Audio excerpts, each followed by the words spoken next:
parte do consultório desta segunda-feira. Vamos falar agora sobre o regresso também às aulas, mas a este nível que nos preocupa a todos enquanto pais, mas também às famílias de uma forma geral, que é o peso das mochilas. E este é um tema recorrente neste mês de setembro, mas de facto importa abordarmos aqui ao nível da saúde dos mais novos.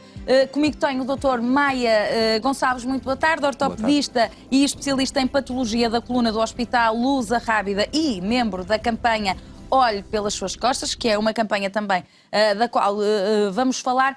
De facto, importa falarmos aqui desta má postura, até porque há adultos que referem que pensam ter adquirido maus hábitos de postura desde crianças e por causa do peso das mochilas, certo? Sim, antes de mais, muito boa tarde.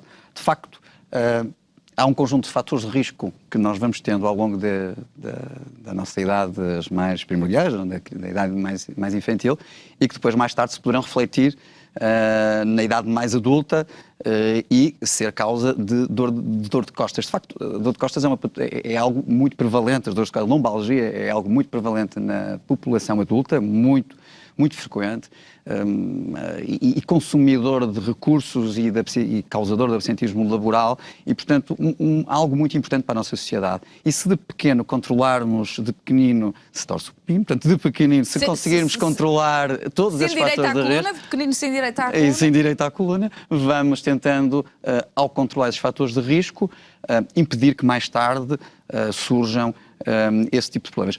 Além de que, mesmo hoje em dia, de facto, a prevalência de dor nas costas nas crianças aumentou de sobremaneira nos últimos anos.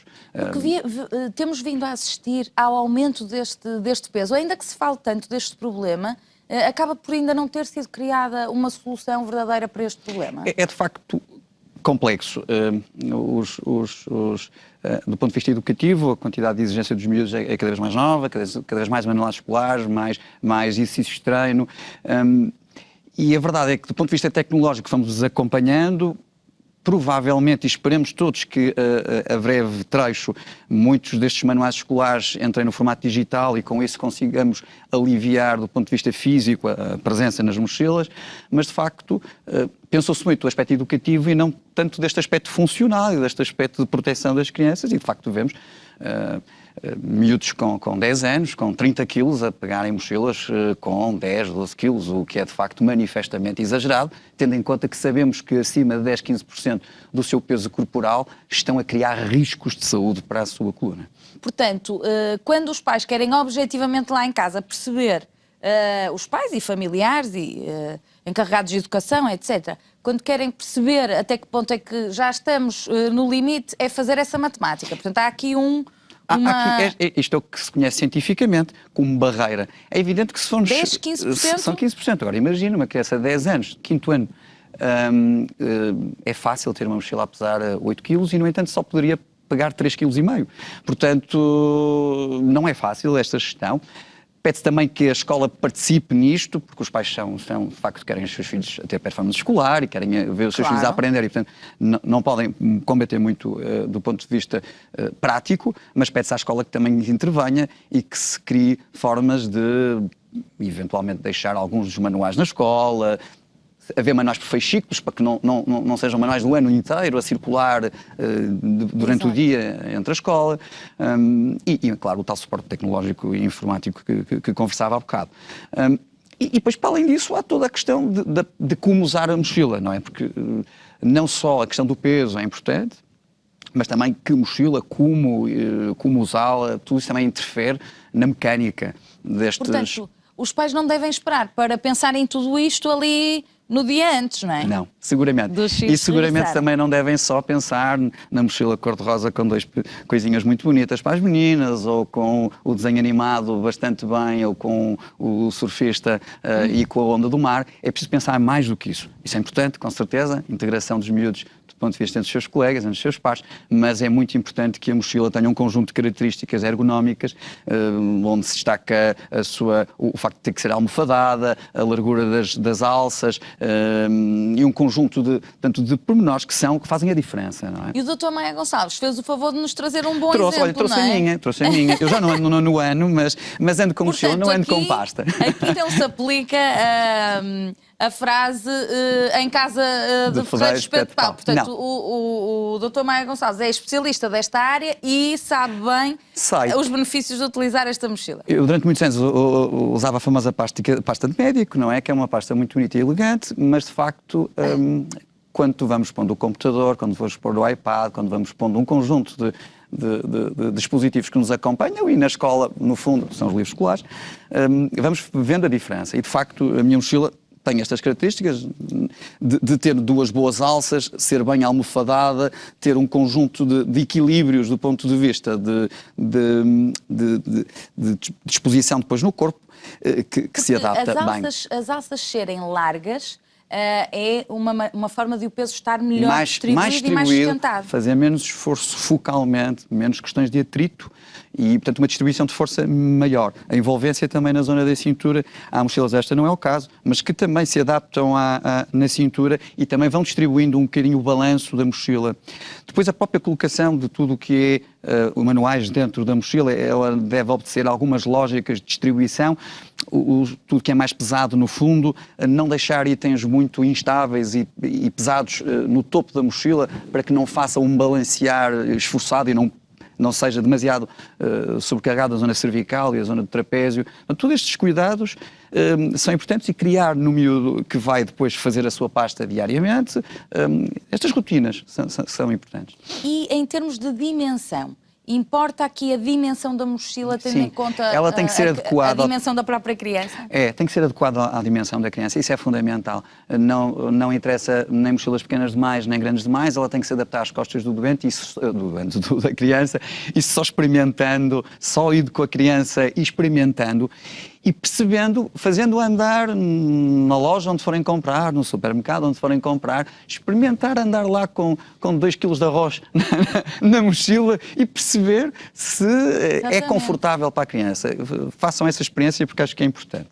Agora, também falava há pouco desta preferência, não é? Natural nas crianças e sobretudo quando estamos a falar de crianças de certas idades, pelo boneco preferido, etc., importa também que a própria mochila não seja muito pesada, claro. Ela própria, não é? Veja, já vamos acrescentar peso a seguir. Esta é uma questão, se o valor total é aos 15%, se gastarmos disso logo 5% ou 10% à conta do peso da mochila, vai-nos sobrar muito pouco para cadernos e manuais escolares, que é isso que pretendemos, na verdade, não é? E o material escolar.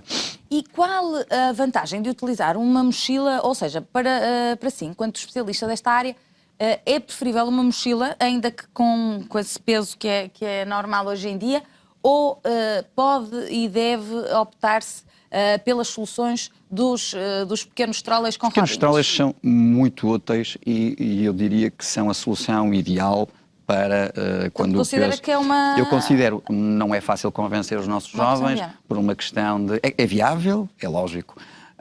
O que não é fácil é convencer pré-adolescentes e adolescentes, e mesmo às vezes em idades menores, em usar, porque não é moda e é difícil muitas vezes alguém levar, e nós vemos isso quando estamos a tratar mesmo patologia, já não do ponto de vista de prevenção, e temos que tentar convencer um adolescente ou um pré-adolescente em que vai ter que levar um trolley. Não é fácil, muitas vezes, esta gestão entre os seus pares. Em termos de moda, a mochila ainda está uns pontos à frente. Ainda que os trolleys tenham entrado agora, não é?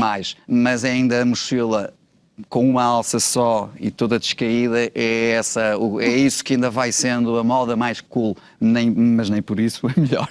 Nem por isso é melhor. Porque a verdade é que as crianças, o pai preocupado pode até comprar a mochila como manda a regra, mas depois, se o filho não utilizar da melhor forma, ou só utilizar uma alça, etc. Daí ser importante primeiro consciencializar, educar, levar as crianças, fazê-las participar, porque não vai ser a mochila que o pai comprou, mas a mochila que eu quis comprar com o pai ou com a mãe, e isso é importante.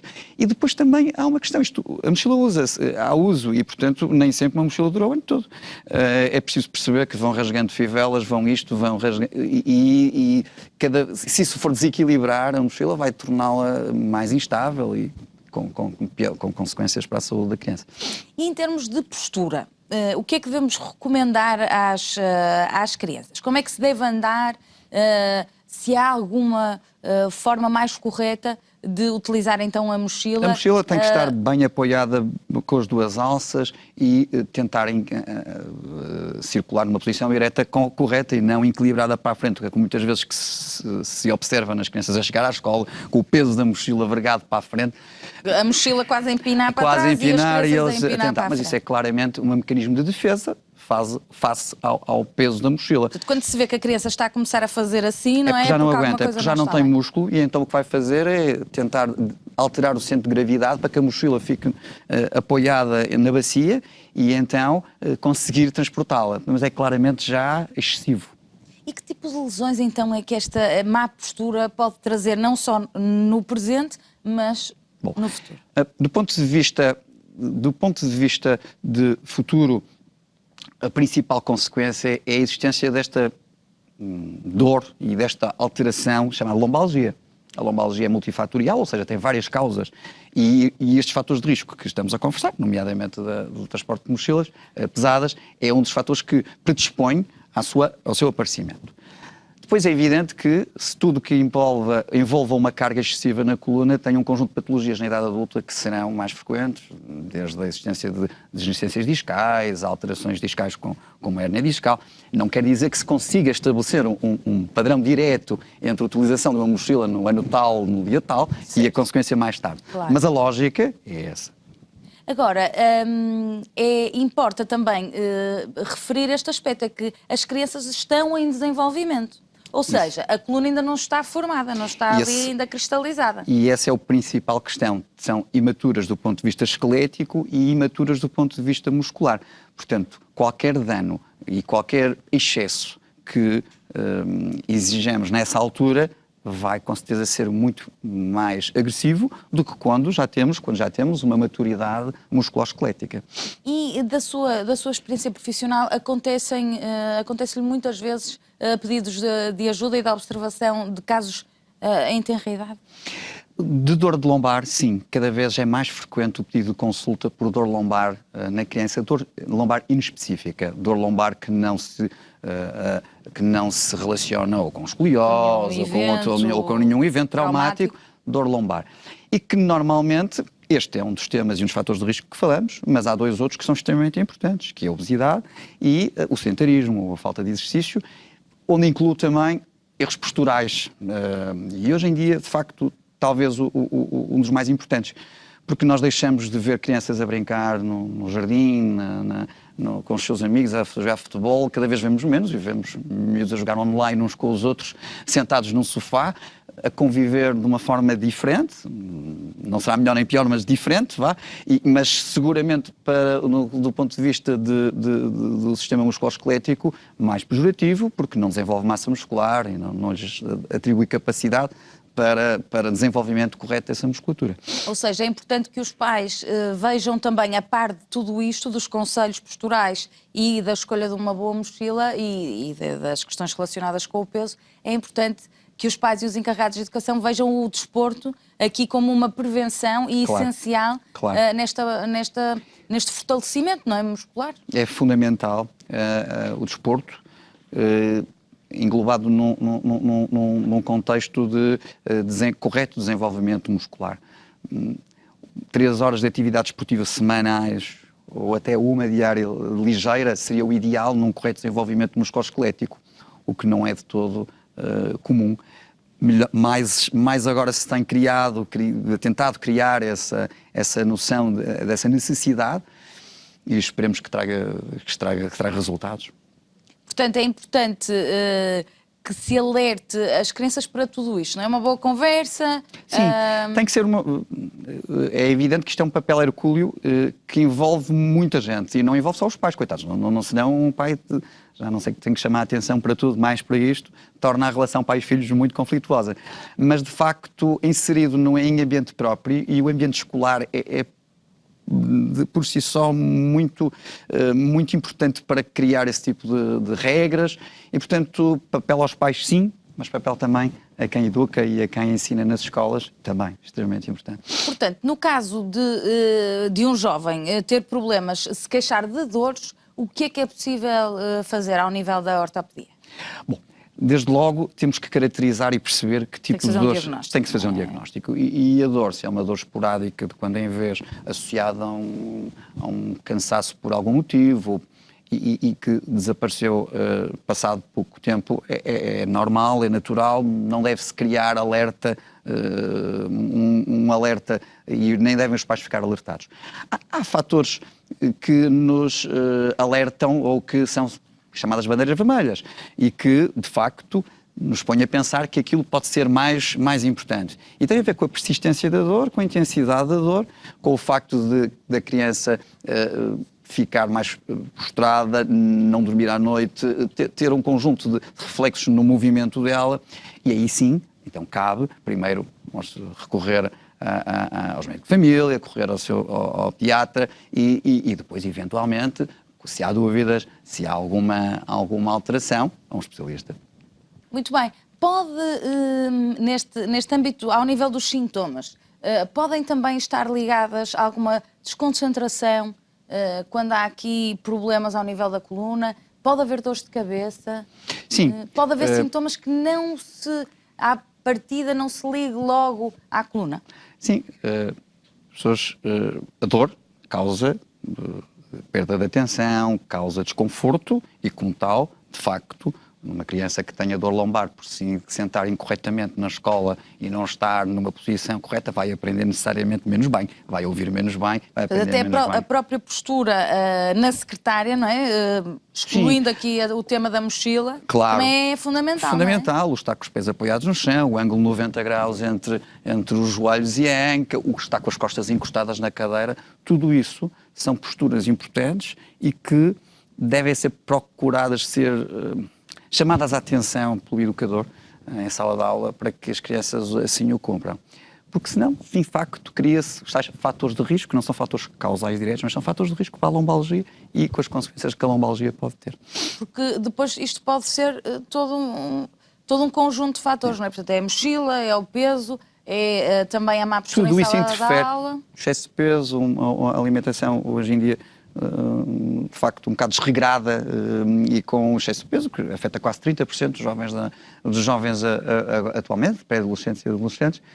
Tudo isso é extremamente importante e fator causal de dor lombar e com as consequências que estávamos a discutir.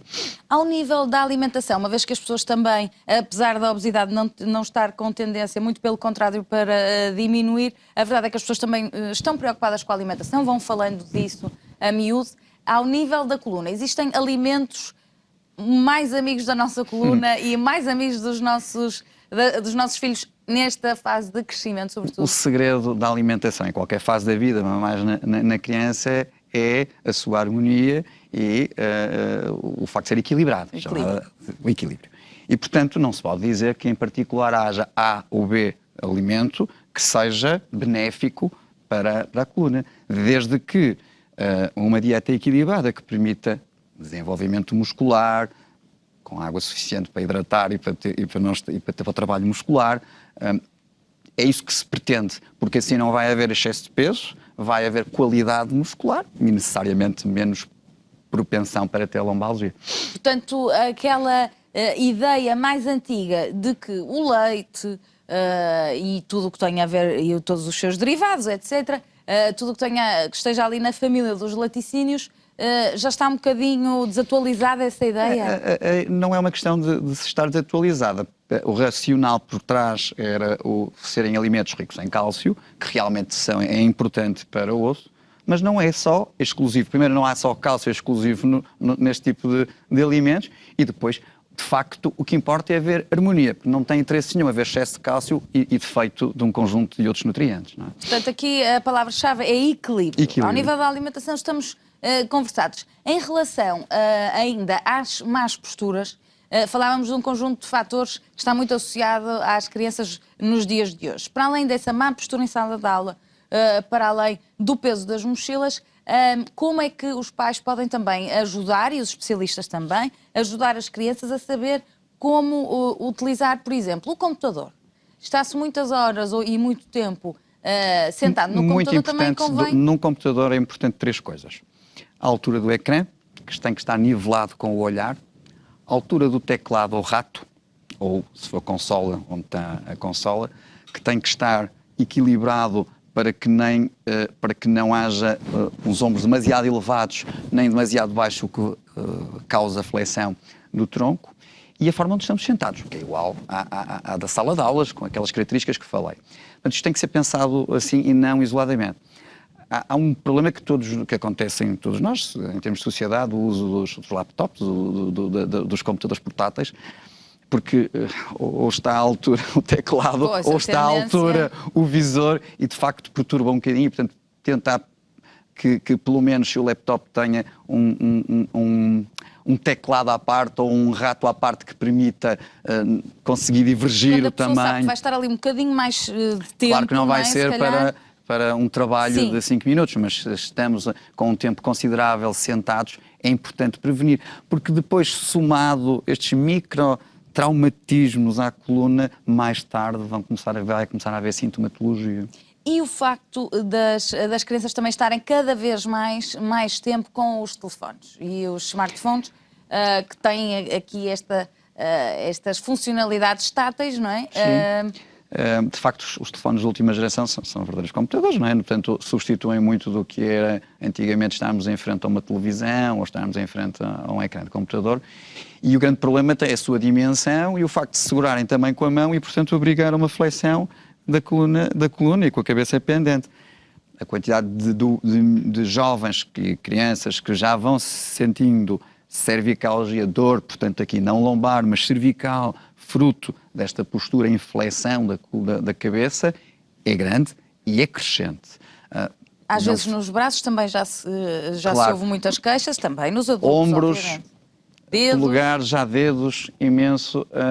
De facto, começamos a ter nas nossas consultas um conjunto de queixas que eram habituais a muito mais tarde na vida e que agora estavam mais associadas à passagem do tempo e agora aparecem mais cedo, precisamente por causa destes fatores. Aí, o fator tempo de utilização é importante também? Claro que sim. Isto é sempre entre a qualidade da utilização e o tempo. Qualidade, entendendo-se a ergonomia com que se está sentado. Claro que se for um tempo de utilização demorado, em que a criança não se levanta, é sempre importante, X em X tempo, exigir que a criança se levante, que vá dar um passeio, que esteja 3, 4, 5 minutos de pé e que circule, ativar os músculos, permitir que eles se trabalhem por períodos e depois voltar à posição. É fundamental.